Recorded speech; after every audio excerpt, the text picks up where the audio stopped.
brighten up those dark mornings. Wheeler, Ollie, and Lecter. Mornings at the Cabin. Mornings at the Cabin, indeed. And one of the things we have to deal with here at Mornings at the Cabin, which is brought to you by Aurora Ford, by the way, driving the north, is other hosts using our equipment and breaking it. I'm not going to put any names out there, but there was a show last night, and they couldn't get the keyboard drawer working, and they broke it. That's not Aurora Ford's fault, though. No, it's not. They didn't bring that. No. They bring the good stuff. They bring the good stuff, like sponsoring the show. New slogan? It's not a...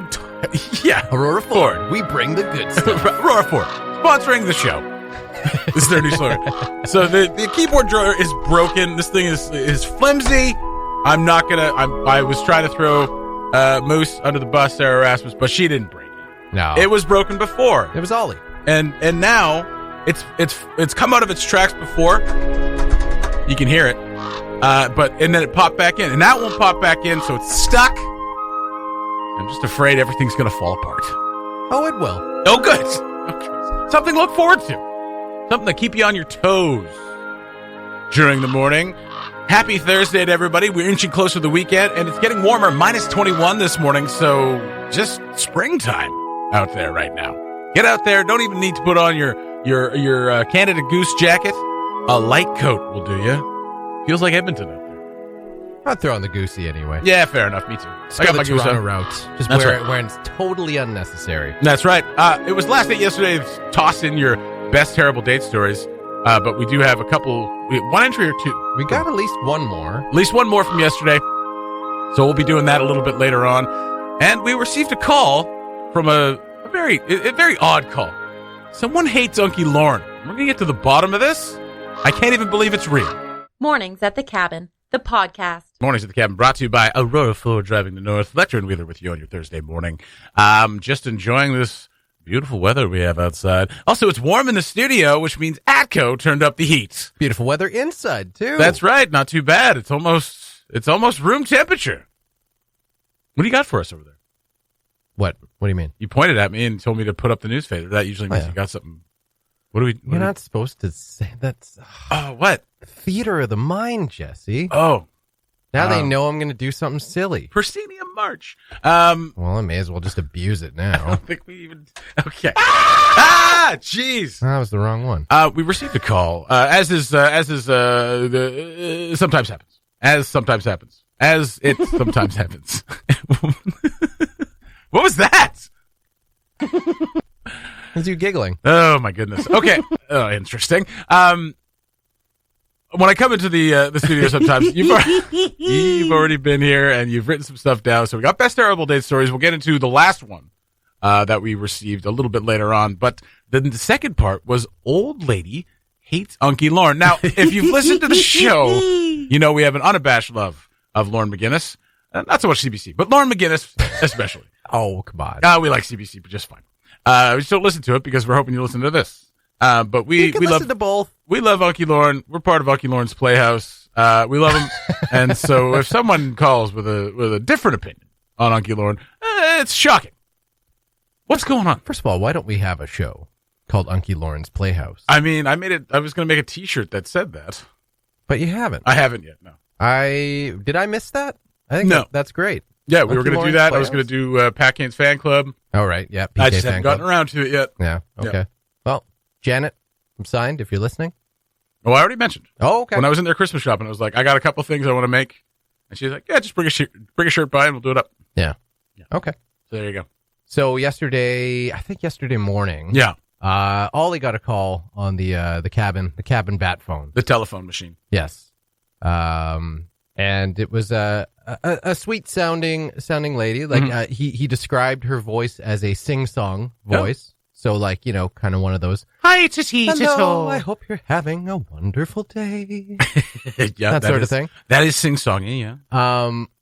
And so I think she was calling about a specific article. Okay. I think it was the weather article which has just gotten rave reviews. Rave reviews. People love data. Ollie's spending his Super Bowl Sunday the best way possible. Not watching the game. Not watching the game at all. No. Like he set up the room for us all to come there and enjoy. Yes. And then he stayed on his computer looking up weather stats. And it's all paid off. And laughing occasionally at whatever Brack and Sibbs were just saying. Yes. Yeah. When they offering up all this unpackaged information. when they were able to break his concentration. Yeah. And yeah. So that was how he spent his Sunday, and this lady called to let him know that his efforts and his focus was all justified. Yes. It was a great article. You know, the comments have been overwhelmingly positive, which is not a common thing on the Cabin Radio comment section. Like resounding. Yeah. You know. Yeah. So she called, I guess, because I don't know, maybe she doesn't have Facebook or something, but she saw the article. The only reason anybody would make a call. That's right. And wanted to tell Ollie in person how much she enjoyed the weather historical data article. Very nice. And then and then the conversation progressed a little bit from there. It took a turn. It took a turn, dark turn. And she started just kind of complimenting Cabin Radio in general. Yeah. She's just like, I'm so happy you guys exist. You know, you do really good work. I turn to you often first for news, and I just can't stand. Sorry, I'll do it in sing-song. Oh, wow. I just can't stand that Loren McGinnis. How dare she? First of all, 6:30 in the morning. He is unbearable. No, what? She didn't say Good that. Good Lord. I don't think she said that. Okay. But now I feel like we shouldn't be talking about this. Why? I don't know. I don't like it. Well, see, it stood out because... Like, in the same way that this weather data article has stood out because the comments have been overwhelmingly positive. It's not something that we're used to here at Cabin Radio. That comment stood out because up until yesterday morning, we all just assumed everybody universally loved Uncie adored. Because what is there to not like? There is no accounting for taste. He doesn't announce in a sing-song voice, so maybe I don't know, maybe she just can't relate or something like that. I mean, there's always going to be some people that dislike everybody, right? I mean, that's just the way it's going to be. I suppose, yeah. Yeah. I suppose we're used to being more disliked than Loren. I've never met anyone that doesn't like Loren, so like we expected. And I've only met a handful of people who like us. We invited. So, when we get a compliment, we almost try to be anti-Loren, really. Not Uncie Loren, Auntie Loren. Auntie Loren. Hey, Auntie. Evil Auntie Loren. Well, I mean, everyone's entitled to their opinion. Yeah. I mean, she's wrong, but I mean, she's not wrong about her opinion. No, she's quite certain she can't stand. She's not wrong. I don't like this at all. I want to know who this person is, and I want to have them on the show and have them explain themselves. Get to the bottom of this. Yeah. I don't like it. How dare you? Yeah. This is our uncle. This is our uncle. He has treated us with nothing but love. Nothing but love. Respect. Mm-hmm.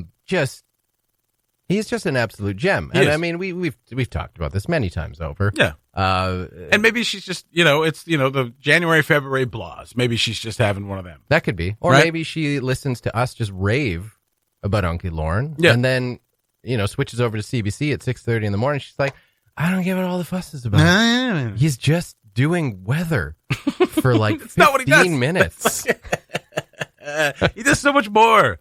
So much more. He does. You need to give him another chance. This whoever you are, my friend, you need to give Loren another chance. We appreciate you listening to us, though, because we are competing shows, basically. Well, she did mention, though, specifically 6:30 in the morning, which is before Mornings at the Cabin goes on the air. So there's a chance that she really likes the music we play before the morning show. Once this happens, and then she's just like, you know what? I can't stand the morning show. I could see. Maybe she thinks you're Uncie Loren. Maybe that would explain why she hates me so much. I could see because Loren McGinnis is so wonderfully positive, and it's in his voice, and it's in his face, and I could see maybe someone just like heart. It's in his heart having just bad mornings and being greeted with such cheer. Yeah, can be.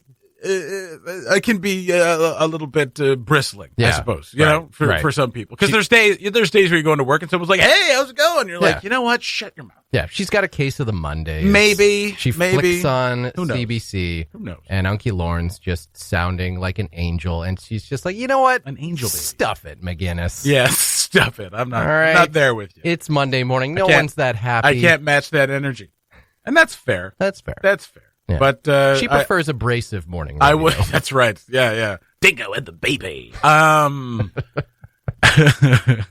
But I urge you to give before you switch over to us, give Uncie Loren another chance. Yeah, he is wonderful. I mean, he is the best of Yellowknife. So give him another chance, please do. And if you still decide that he's not for you, there's plenty more of this. Where this came from. The Mornings at the Cabin podcast was recorded before a sort of live, thankfully not in the studio, audience. A war of words erupted in the Legislative Assembly this week, and we talked about it yesterday with Ollie Williams, just about the back and forth between Julie Green and Katrina Knockleby. Katrina Knockleby calling Julie Green disgusting thrice. Her remarks. Her remarks disgusting thrice. Not Julie Green as a person. That's right. I shouldn't have said that. I misinterpreted. Can you withdraw that remark? I'm going to withdraw that. And the point of order attached to it. Calling her remarks about Katrina's so-called solicitation of horror stories for people falling through the cracks of the mental health system here in the NWT. And of course, back and forth. They had a good back and forth. Things tend to get a little tense in the Lech. Yes. And they have been for quite some time. This government... It's been a tense year. Not really getting along. I mean, it's obviously been a tense year for everybody. Yes. And I feel like there would still be that tension, and COVID-19 and obviously everything that goes with it has exacerbated that issue. Mm-hmm. And but the point being that Katrina was trying to make is that we have a mental health care crisis in the NWT, and COVID-19 has absolutely exacerbated it because it's brought out some mental health concerns in people that maybe not usually would have them, or not usually would, it's made them to the point of them needing to get help. Right. Which is hard to come by in the NWT, which is why a lot of people seek outside help. Online counseling has become a thing, but for those who can't do online counseling, or for online counseling is not that effective, getting mental health care help here in the territory is next to impossible. So that is what the crisis was. So Katrina Knockleby was apparently misinterpreted that she was saying that the HSS was in crisis, but really it's the people of the NWT who are in crisis. Yes. And the HSS can't really help with that because they don't have the infrastructure or the person power to do so. Yeah.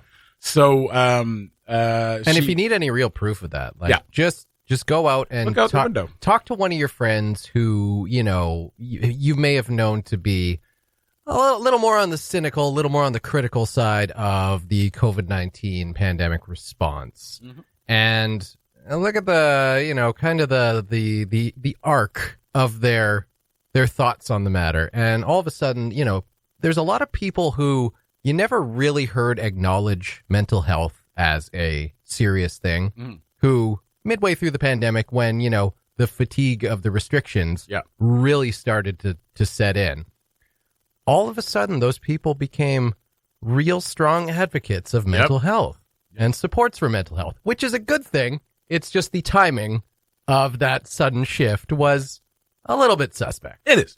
So if those people are on board, I think we could probably all acknowledge by now that mental health is something that absolutely deserves our attention, regardless of what we're going through outside of, pandemic or no pandemic. Mental health is something that absolutely deserves our attention and concern. And when we have been through a year, coming up on a year that we have been through, it's something that needs more attention, of course, than normal. Absolutely. Well, on yesterday, Julie Green apologized for her remarks and retracted her statement and the point of order that went with it, which makes Knockleby's point of order redundant. So there it is. That's kind of over. Hopefully we can kind of move on from that.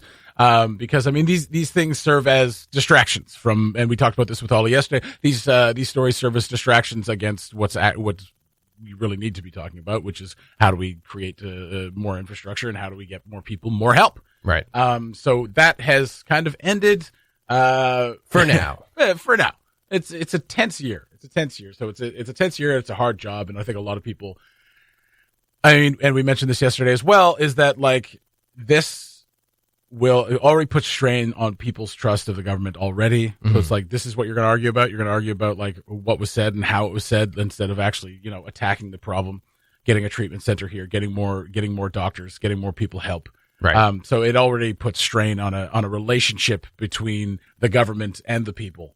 That's already strained enough. Yeah. I mean, there have been worse debates. There have been. In the legislature, but I found it interesting, the remarks of Speaker Frederick Blake. Yes. Who we were talking about a bit yesterday. Mm-hmm. And, Ollie was mentioning that he just has a fantastic way. Well, that's why he's in the position he's in, right? Yeah, he's not going to get all ruffled, and he's just going to... No, completely unflappable. Yeah.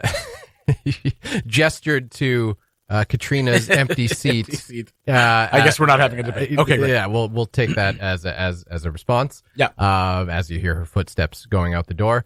And I thought it was interesting, the quote from him regarding Julie Green's apology to Katrina Knockleby, which first off, good on you, Julie, for doing a bit of reflecting and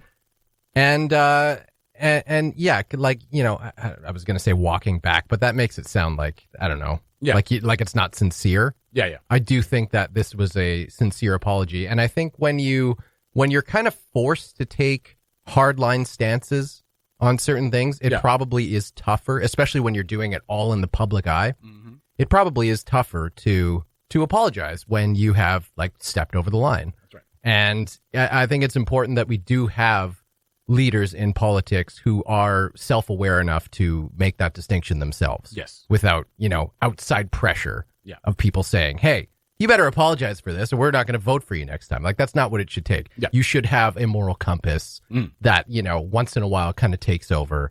And, and if you've stepped over the line, you should be able to recognize that. I thought it was interesting what Frederick Blake said in his comments about reminding the MLAs of their commitment to maintain a respectful environment. Mm-hmm. And I wonder if we can like post this as like a sticky comment on all of our Cabin Radio Facebook comment sections. Quote, heated debate and strong words are to be expected in this place. When we step over the line, it is important we take responsibility for our words and actions and make amends.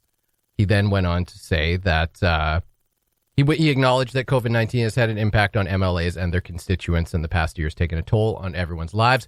Yada, yada, yada. We all know that. Quote, I ask each of you to make a commitment to yourselves and to each other to use respectful language and actions in this house or comment section. It is okay to disagree, but let's try harder to do it without being disagreeable. Yes. Most importantly, let's show strength and courage in this place, this comment section, by modeling the behavior we want to see in our communities. Our words and our actions matter, and we need to demonstrate leadership through these challenging times. Very nice. Try posting a cheeky comment in response to that. Stuff it, Fred. Stuff it, Lauren. Yeah, there is. Yeah, obviously it's an important message. And it's when it's in comment sections though, it's harder because when you have people saying like literally like these people don't deserve rights, it's a little different. Yeah. Right? So it's hard. That's a disagreeable. It's a disagreeable thing. That's true. That's true. All right. Well, the saga continues, or is at least abated for now. We'll see what happens next. It's always fun seeing what's going on in the ledge. Mornings at the Cabin, the podcast where we cut out all the great music and you're left with the rest. Mornings at the Cabin brought to you by Aurora Ford, driving the North, or Aurora Ford, the sponsors of the show. That's the slogan. But best terrible date stories have been coming in hot and heavy. Well, hot anyway, for the last couple of weeks. And heavy? Some have been pretty heavy. Some have been heavy. Not so hot. Yesterday was the last full day to get your stories in, and we did receive a couple. We received one yesterday, so we got one last one. Yeah. The stories will be gathered today and sent to our judges, and we'll have the judges in tomorrow to talk about it, and they will decide the winner of the dinner for two, the Bullocks, flowers from Flowers North, and a gift pack. From Great Slave Gifts. You're halfway between gift basket and gift pack. That's right. Yeah. A gift back. Gift basket. And we got one last one here from Sukum. and you've got it all pulled up there? I got it all pulled up. Should I hit it? Hit it! All right, here we go. Last story. Hello, ladies. Gross. All right. Sukum starts off by saying, which one do I even pick? Yeah. She's, yeah. On a first date, my date showed up drunk and high. Yeah. But I didn't really clue in for a while. Must be good at hiding it, man. Ouch. That's impressive. A kinda. practice drunk. Yeah. I figured it was a one-off and decided to go out with him again. It was also almost wintertime and right before the deep freeze, so you can imagine my state of mind. On my second date, midway through an intimate moment, he ended up crying into my arms about how much he missed his ex, while I awkwardly comforted him. And that's it. Short and sweet. Hope my dating misfortunes have brought you joy and also cringe. Yikes. But I mean, that explains him showing up drunk and high. He's just like, I got to do, he was trying to get back on the horse. Yeah. Unfortunately, it just wasn't time. Need a little courage. Need a little courage, a little liquid courage. He figured, I'll get through this with this. And, if I have a good date, then it'll look like I'll turn the corner. And he hadn't. I kind of wonder how that first date went. With him showing up drunk and high, like, she gave him a second date. Yeah. So, I mean, it must have been okay. Maybe he was, like, really charming. Yeah. I don't know. Maybe, I don't want to. I'm going to slip out of these wet clothes into a dry martini. I don't want to do any of the, like, adverse encouragement, but maybe the problem was he showed up sober on the second date. Oh, God. Emotions were right there at the edge. No, that's wrong. That's over. I retract that statement. That's a pretty good one. Yeah. We'll add it to the pile. We'll send it off to the judges, and we'll see what we're not okay. So the first prize gets everything, right? There's not a second prize or a third prize. No second prize for bad prizes. dates. No. Maybe we'll do something. No. It's best terrible date story, That's not right. best not good. But there's date some really story. good terrible date stories. There It's just are, going to be. yeah. It's a matter of personal preference, That's really, true. because Yeah. the judge is whatever tickles the judge most. Yes. Right. So That's true. I don't know. Well, so in this case, Sukum started out saying, which one do I even pick? So, Yeah. Probably got a bunch. I am, yeah. Well, Jessica yesterday sent us 3. Yeah. One was 2 sentences. Yeah. Went out with a guy for a while, and then he was arranged to be married, but still wanted to hang out with me. I was like, oh, okay.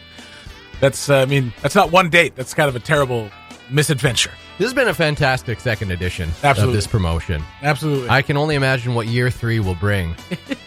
Whole another year to do those terrible dates. Your dates are just getting worse and worse, and we are reaping the sweet, sweet rewards. Mm-hmm. And you too, if yours is the worst. Yeah, that's right. You get a beautiful prize pack, and we can't wait to give it away tomorrow morning. Best Terrible Date Stories winner will be announced, so tune in for that. Thank you for sending in all your terrible date stories. Totally understandable for those of you who are like, keep me anonymous. For you others, courageous stuff. Keep going on those terrible dates. The Mornings at the Cabin podcast. Just to finish off the show, we wanted to mention, once again, Best Terrible Date Stories winners will be picked tomorrow. Mm-hmm. Go check it out. Also, check out the Ever Late Show Love Edition. NAC&T is showing that there aren't any tickets available on the site, but if you call the box office, you may be able to snag yourself some tickets. But don't forget, it is going to be broadcast the next day on Northwestel TV and also on the Facebook and WOMP pages as well. The Facebook pages. The Facebook. The Facebook pages. What did I say? That's what you said. But Did it I- definitely had an air of, I don't really know what I'm talking about. I don't really know what I'm talking about. The Facebook. The Facebook. Look on the Facebook. It's That's on right. there. We want to finish off. We talked about the Super Bowl a lot, obviously, last week, leading up to the game last week, and a little bit about it this week on Monday, obviously, just talking about the results and how boring of a game it was. But one of the things we talked about last week was prop bets. Now, if you don't know what a prop bet is, it's kind of bets that they are to do with the game, but they aren't to do with the play of the game. Right. So things like, what color is the Gatorade going to be that they dump on the coach? What's the weather going to be like? That kind of thing. Yeah, it's more like things that could happen, not Things so that could much happen, things and that will happen. it's more fun maybe than like getting really. I mean, because obviously betting on the outcome of the game can really get pretty heated, especially if you put big money down on a team that doesn't cover the spread, like the Kansas City Chiefs. But one of the prop bets was there going to be a streaker? Because there's always, something going down at the Super Bowl, and a streaker is, pretty common. And one man did just that, and we saw it. We even posted up on the Mornings of the Cabin Facebook page. You could see the streaker make it almost 100 yards, about 100 yards, and gets just dummied into the end zone by about 4 different people. That was a good tackle. Guy was arrested, and he was released on $1,000 bail. You know what annoyed me a little bit about that? He slid. He slid. That's a quarterback slide. You're not supposed to contact. Well, nobody wants to get the player. He just wants CTE. He just wants to have fun. Well, that's right. So, he gave himself up, and according to the rules of football, you're not supposed to hit that player. That's right. You can simply touch him, and he's down, and that's the end of the play. Should have worn the red jersey. There should have been an unnecessary roughing flag thrown on that play. And then a piling on. There should have been about 25 yards worth of penalties on that play. Well, there you go. He came out pretty good on the other end. He didn't get 25 yards, but he did get a bunch of money. This man's name is Yuri Andrade, and what he did is he placed a $50,000 prop bet at plus 750, whatever that means, that there would be a streaker at the Super Bowl. Yeah. While attending the game, Yuri's buddy distracted stadium security by being a streaker. So he went out there, distracted them for a second, as if he was going to be the streaker, and then Yuri darted out on the field and ran 100 yards before taking down. The bait and switch netted him $375,000. I hope he's splitting that with his buddy. Well, at least, give him a little bit. Yeah, give him a little. Give him like 20%. So he put down $50K. So he tripled or quad six times, 7 times, 7.5 times. So 7.5 times. So plus 750 means 7.5. Yeah. 7.5 point spread. If you haven't seen the clip, you can check it out on the Mornings at the Cabin Facebook page. Yes. Beautiful spin move. Great. Great spin move away from that one security guard. And I'm a big person, so I'm not making fun of anybody's weight. Okay? I'm not doing that. I'm a big guy. Okay. I'm not going to be a security guard on the sidelines of the Super Bowl. No, not anytime soon. You're going to be responsible for chasing down someone that runs in the field. It's like, I'm pushing 3 bills, man. I'm not going to be doing that. No. And the man that he spun away from, big dude. Big guy. And you could just see him, he's hoofing it out there, but he's struggling. Yeah. So it was. He just didn't commit to that tackle. He didn't commit to the tackle, right? He was just he just got within an arm's reach of him. He's just I got to go for it. He had a handful of shirt, and I think he thought that was good enough. I'm going to take this guy down. But he did not see that spin move coming. Yuri, obviously already a wealthy man if he's putting down $50K on a prop bet. But when the result is fixed, there you go. Yeah, this might change the world of prop bets as we know it. Yeah. The fix was definitely in on that. But Absolutely. there were no rules and regulations laid out. Nope. Why shouldn't he Pete Rose this thing? Absolutely. Right? Just bet on yourself. That's right. Or against yourself. He never bet against himself, apparently. Or never bet on his team or something. Whatever. Pete Rose belongs in the Hall of Fame. What are you going to do? So Yuri, congrats on gaming the system. Belongs in the Hall of Fame. Yuri belongs in the Hall of Fame. that'd be pretty good. Canton, Ohio, just a little blurb about Yuri. It's Yuri netted himself $375,000 for being the streaker. And you know what? We're never going to find out what Yuri's total earnings for the year are, but I think he may have earned more than that.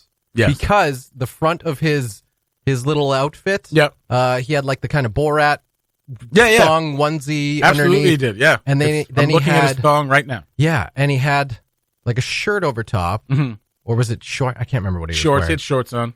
Apparently, on the front of that, I don't know if you've seen this, but it was advertising some porn sites. Oh, good.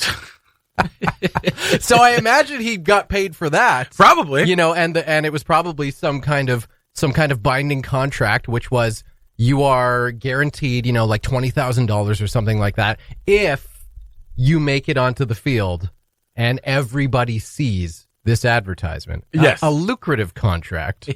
and Yuri delivered. He did. He delivered on his own prop bet and probably scored some good advertising dollars from whoever this adult film star. A Russian site. A Russian. It was called Vitaly Uncensored.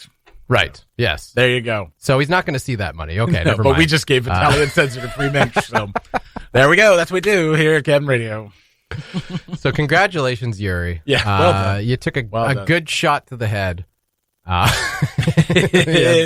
you came out with it $1,000, night in jail. That's all right for $375,000. He's a first ballot Hall of Famer. That's right. In the Prop Bet Hall of Fame. Yeah, Prop Bet Hall of Fame, Without which question. there probably is one in Vegas somewhere. Yeah. Yeah, the bottom of a hotel. You know, the beauty of that bet, too, is like in any given Super Bowl, the odds of, 1 out of 50,000 plus people jumping onto the field are like pretty good. Would you think it'd be easier if it was 50,000 people or if there was like the 25,000? Oh, of course. No, it'd be way easier if there was like a full crowd. You think so? Oh, yeah. Okay. Well, because there'd be more security. Maybe. There probably would be. I bet the security is about the same. All right. I mean, Tom Brady's there. You got to protect him. That's right. Got to protect Tom. He's the next president of the United States. And so, yeah, like you got so many distractions at your disposal. You don't even need a buddy to set up a distraction when you got like 50,000 plus people there. You just jump on and go. So the odds of that happening in any regular Super Bowl or any just regular sports game are pretty good. But in the age of COVID, you got to be real crafty. And so the odds were probably not very good compared to a regular year of someone streaking. So he picked his moment. He called his shot. He dominated. And he delivered. That's just mwah. His buddy, meanwhile, just created a distraction by going, "Hey, look over here! Look at me! Look at me! Hey, look over here! Hey, it's Yuri's buddy, and he's doing stuff." Oh, Yuri, well done, sir. Well done. Go back to being a Russian multimillionaire. All this is to say, Mornings at the Cabin do not endorse running on a football field or any other playing surface. We might. Mornings at the Cabin done for the day. You guys have yourselves a wonderful day. We'll talk to you tomorrow for your Friday. Bye-bye. Thanks for listening. Check out more from the show at cabinradio.ca and by following the Mornings at the Cabin Facebook page.